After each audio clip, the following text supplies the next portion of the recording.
Hindi lang kita ngayon, pero tinanggal niya agad eh. May nag-reflect na ginagamit niya. Wala, hindi na nakita. Ayan. Tignan mo kung may nagre-reflect sa mata ko. O sa kung saan dito.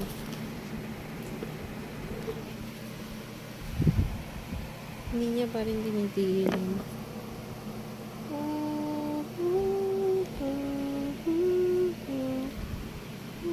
Oh, ba't di mo ilagay yan?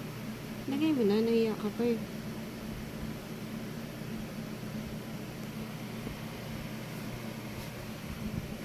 Lagay mo na.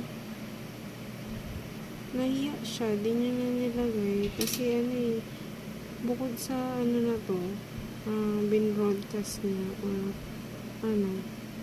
or hindi niya tinitigilan, di ba, from January, February, March, ay hindi, from last year hanggang ngayon. So, yun.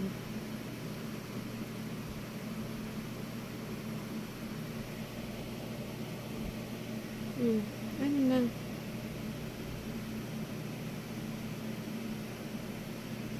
Hindi ko alam kung ano yung binabantayan niya sa akin dito or whatever.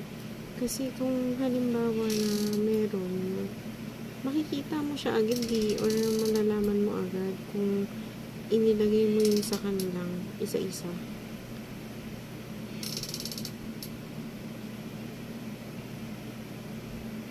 Kung inilagay mo sa kanila isa-isa yung mga hinahinala mong bla bla bla, hinihinala mong ganito, hindi yung ako.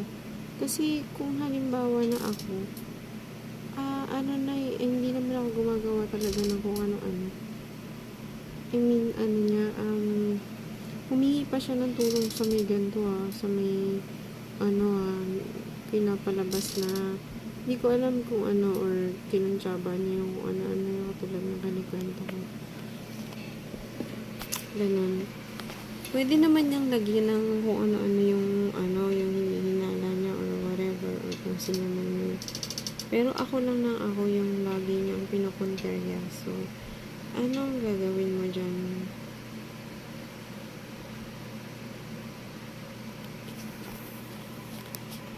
Tapos nagbabanta pa siya sa akin. Ayan yun ganyan kaliit na dot na sa kamay ko yan. Ayan.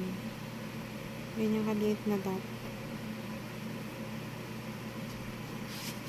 Ganyan kaliit. Yung nagre-reflect. Good luck!